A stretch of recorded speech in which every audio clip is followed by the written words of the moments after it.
po ang nangyayari, hindi naman po talim-bala.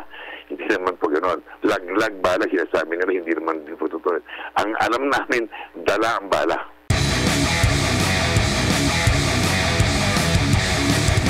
Dito naman po sa issue ng laglag bala, medyo nagbabalik na daw po. At marami po tayo mga OFW na nanonood ngayon na tila mo parang natatakot na naman daw sila. Ano po ang inyong masasabi? Sorry, bakit na lang po, binanggit niyo po yan. Kasi po ang nangyayari, hindi naman po talim-bala. Hindi naman po gano'n. Lag-lag bala, sinasabi nila, hindi naman din po totoo. Ang alam namin, dala ang bala. I-explain ko po. Yung nangyari po yan noong bandang late February bago mag-March. O po yun, na mayroong tatlo na taga-Office of Transport Security sa checkpoint na hinabol nila mag-ina na pasahero na nakita nila sa Terminal 3. Actually po, ang nakita nila, para ang papagkaalam po namin sa CCTV, ang napansin nila po, yung alam yung inhaler po ng Vicks ba yun? Yun po. Tapos nakalagpas na po yung pasahero matanda. Kasama niya anak niya, papunta yata sa Vietnam, kung di ako nagkakamali. Ang ginawa po, instead na sinita, doon sa final security check sa Terminal 3, yung mag-inang pasahero, nakalagpas doon, nagpunta ng boarding gate, para sasakay na rin papunta Vietnam. Nagpunta po yung tatlong taga-OTS at doon po binuksan na mali po yun. Yun po ang nangyari nung wala silang nakita. Ang lumabas po doon ay sinuspindi po ni Secretary Vince Dizon yung tatlong taga-OTS sapagkat hindi naman dapat sitayin doon. Pangalawa, wala naman ng balang dala.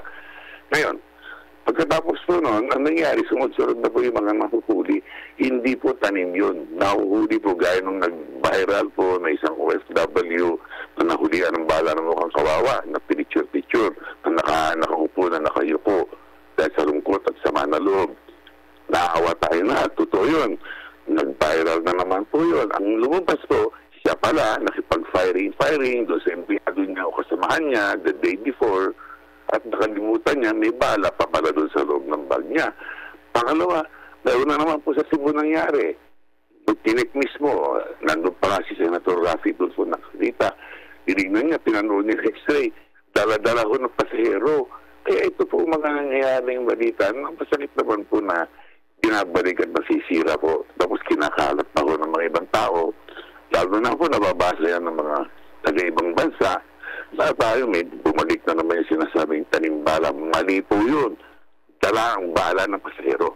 Hindi po kami, hindi po OTS, walang nagtatanim. Kaya mabuti naman nun, nagpapasalamat ako na tinanggap ko po ito para maliwanagan naman po namin. Kaya agad-agad naman po, sinuspindi nangyari ng late February ata bago mag-March. Pinagalitan nila, pinagsabihan ni Secretary Dizon, nagalit din si General Arthur Bisnar na head ng OTS. Pero mula po nun, wala naman po nakikita nagtatanim ng bala eh. Dala ang bala, natawa kami. Mati po yun.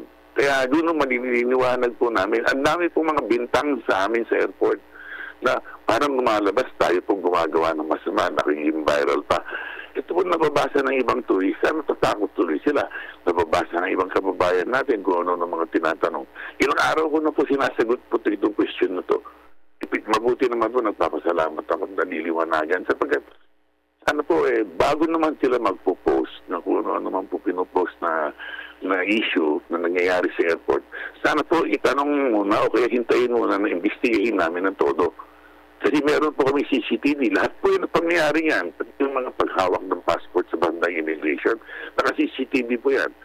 Pati na yung check-in, pero hindi po lahat yan. Naamin ko na CCTV namin, lalo na yung mga passport niyan. Marami po. Pero yun po ang katotohanan po nun, sir. Pero malaki po ang impact sa atin itong mga sinasabi ninyo na mga nagpo-post online patungkol sa mga nakikita nilang irregularities. Ano po ang inyong plano? Magsasampa po ba kayo ng reklamo dito sa mga tao na ito? Kasi nasisira ang airport natin. Sir Ines, doon sa mga nakikita natin mga post na ito, so magrereklamo po ba kayo? Hahabulin po ba natin sila? Ganito gagawin natin. Kasi alam niyo po, ang dami po niyan. Hindi naman namin sa pwede sampa na reklamo. Nakikiusap na lang po kami. Ang ginagawa na lang po namin, although yung iba nasasagot naman natin, yung mga ibang mga nagtatanong through the media kaya sa inyo po. Kaya malugod po kami nagpapasalamat at nabigyan niyo kami ng pagkakataon para sagutin itong mga issue na ito. Nakakasira po ito sa ibang kababayan natin. Totoo yun, na magiging viral yung mga post nila na mali. Sana naman lamang po. Pangalawa, tinitignan naman namin bawat report na sinasabi nila. Kompleto po kami ng CCTV. Na-zoom in po namin kung sino yung tao. Na-zoom in namin kung ano nangyayari. Nakikita namin sa x-ray. Nakukuha namin agad. Lalo na ngayon, maigting po yung ginagawa namin ngayon na pag-monitor sa mga ganyan. Sapagkat yan na lang panlaban natin. Kaya maganda naman po na pagkakataon na natatanong kami ng ganito sapagkat hindi naman po pwede sabihin namin, hoy, wag ka maniwala. Ang maganda ho yun, sana naman patunayan ninyo. Meron po kami mga CCTV doon sa mga sinasabi nila. Ituro nila, papayagan ko po na ipakita sa kanila yung CCTV clip. Hindi po kami nagtatago ng ganyan. Although, hindi naman siyempre pagbibigyan kami lahat ng taon, dami niyan. Kaya hindi namin sinasagot dahil hindi naman ho namin alam kung sino yung mga nilibintang nila. Pangalawa, hindi namin kilala yung mga tao, post ng post. Totoo yun, nababasa rin natin, pero ano naman magagawa namin kung hindi gumawa na kami ng mga tinatawag nating mitigating measures. No? So yun po mga ginagawa namin. Salamat po, Sir GM. Eric Jose. Partner. GM, pag meron bang nakitang halimbawa, kasi kung ilang piraso lang yan ng bala, hindi na ba talaga siya makakabiyahe? Threat na ba siyang maituturing or ikukumpiska lang yung bala? Kukumpiskain lang po yung bala nakita kung isa lang naman. At saka pangalawa, umaharata naman kagad ng mga nagpo-profile doon na ODS kung nambola na sabi, ay, hindi ko makalaman naman po namin. Nahulihan mo ng basyo o bala. Kasi meron pong nangyayari. Kahit noon pa ho, meron tayong mga kababayan na naniniwala sa mga anti-anti, you know? Pero mga kababayan natin na totoo naman na palagi ko yung nakikipag-firing ngayon sa mga kaibigan, nakakalimutan po yung kaninang bala na nadala-dala sa bag, gagamitin yung bag pambiyahe na nakakaligtaan nila. So, ang pino-point out po namin, isa naman lamang, number one is nakikiusap kami na bago ka mag-impake sa isang bag, tignan nyo muna lahat ang paligid nyo. Meron pa nga mga insidente na kakilala ko pa ho, may mga iba na taga-media rin na nagpa-firing yata sila. Pati sila mismo nakakalimot na may bala pa lang yung kanilang bag nadadala. Pero ayun nga po, pag nanghawak ang bala, isa o dalawa, papalagpasin naman po, ilista lang yan, tuloy-tuloy po yung pasero, kukunin lang po yung bala. Ganun po ang patakaran. Pag sa ibang bansa ba, halimbawa, nakalusot sa inyo at na nakarating at doon na nakita yung bala, mas mahigpit ba sila doon? Ang alam ko po sa Japan, kasi di ba mo may transit po yan, kunyari. Pero marami tayong kababayan o pasahero na dadaan sa ibang bansa para nagtatransit. Alam ko nakikita sa x-ray, kung dala-dala mo sa loob ng hand carry bag mo, makikita po yan. Ang alam ko, hindi ko masyado pong memorado lahat-lahat ng ating mga estasyon sa ibang bansa. Pero alam ko, minsan may nanguhuli po yan. Dito naman po doon sa pinost din ito ni Icy Guerra, no, yung OPM singer. Nung nangyari po sa kanya last March naman po ito. Sir, ano po yung update dito? Kasi yung sa Facebook post po niya, yung sinasabi niyang meron daw nawalang 2 items sa box ng box at maleta. Sabi niya dito, hello na Iyawan, kararating lang ng asawa ko from United States via PAL. May nawawala pong 2 items sa box at maleta niya. Ano na po yung resulta nito, sir? Okay, alam po yan. Yun yung pong nag-viral na nawalan ng isang laptop at saka isang Apple Watch, kung di ako nagkakamali. Opo. Ang nangyari po dyan, yung yatang kinakasama niya ay nag-gari sa Amerika. Namili po ng 3 laptop. Yung 2 po yata kinarga niya. Yung isang laptop, kung di ako nagkakamali, at saka yung Apple Watch na pinabibili po nung sinasabi yung artista yata o anong singer natin, ay nakalagay sa isang box. At ngayon, binuksan po yata ng USTSA yung bag. Pero wala pong linagay, yung box, no? Pero wala naman pong linalagay na papel. Kasi pag nagbubukas po ang US TSA, Transport Security Administration, no? Sa Amerika po yun. Pag may nakitang gano'n, binubukas sila, nag-iiwan po ng ng note na malaki. Nalagay nila na binuksan ng TSA yung box mo pa at nililista nila kung anong kinuha nila. Pero etong wala po. Nung tinignan po namin na maigi yung kanilang X-ray, CCTV at lahat doon sa tinatawag namin baggage, make-up or build-up area or breakdown areas sa baba, bago umakyat yung karga mo pag baba mo sa aeroplano, ay tinignan namin wala naman po nangyari din sa atin. Pero nawawala po yung kanilang isang laptop na nilagay nila sa check-in na hindi naman dapat at nawawala po yung pinabili niyang Apple Watch. Hindi po nangyari sa atin. Tinignan po namin lahat ang clip. Kaya yun po isang maliwanag na. Kaya ngayon, nagtatanong sila kung paano kung yan ba'y kinuha ng PSA, pero hindi po binuksan sa atin. Dan po nakikita namin. At sa amin po yung TV niyan yung CCTV clip niyan Opo. Pinatignan namin maigi. Kaya yun po isang magandang liniwanag namin. Na gaya na sinasabi ko po, agad-agad sana man lamang, ni-report naman po yata sa, hindi ko lang, ayoko na sabihin po yung airline, pero agad-agad nakiusap sa amin yung airline. Pinakita namin lahat yung clip ng CCTV sa baba. Meron po tayo doon. Bantay na bantay po yan. Kung maaari, makikita niyo kung paano. Kasi po yung karga na pumapasok sa yari sa ibang bansa, dinadaan po sa X-ray ulit ng customs. Dadaan po yan, papasok sa pagkagaling sa aeroplano, pagkababa, inisa-isa po yan, sinasaksak sa mga X-ray po sa ilalim. Sa ilalim ng hindi nakikita doon ng pasahero yun. Ngayon, ang isang factor na, isang paraan na sinasabi sa amin ay kung maaari, dati po kasi napipicturean namin sa, habang hinaantay mo yung karga mo sa carousel na kung tawagin natin, napapanood nyo sa TV yung pang binababa yung karga nyo. Nawala lang po yun pero may balak ibalik po yun para mapatunayan na hindi po nangyayari sa baba natin. Although probably noon po, ina-admit ko po na meron. Sa tagal ko sa airport, alam ko rampant po noong araw. Pero ngayon nawala na po yan, naghigpit na mula nung may CCTV. Siguro meron pa rin po, pero yung nangyaring kasong yan, hindi po, lalo na ngayon na may CCTV tayo at saka doble ina-extreme po sa baba dahil yan ang patakaran po ng ating Philippine Customs Bureau.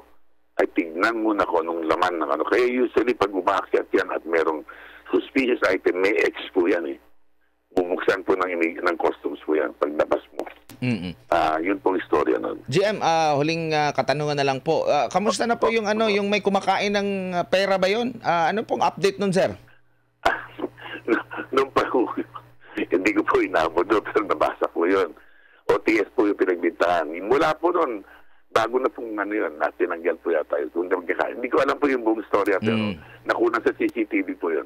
Yung meron nakakita ng pera sa isang pasero, tinukot yata yung pera, nilagay yata sa bibig, Pero that happened before, nakita yun na ginawa ng isang babaeng Office of Transport Security. Mahigpit na po ngayon yan na mga ginagawa ngayon kasi marami na po tayo naranasan na mga ganyan. Although nung nangyari, sinasabi nyo na kinain, hindi pa po umupuno, Iba naman ang tao yun.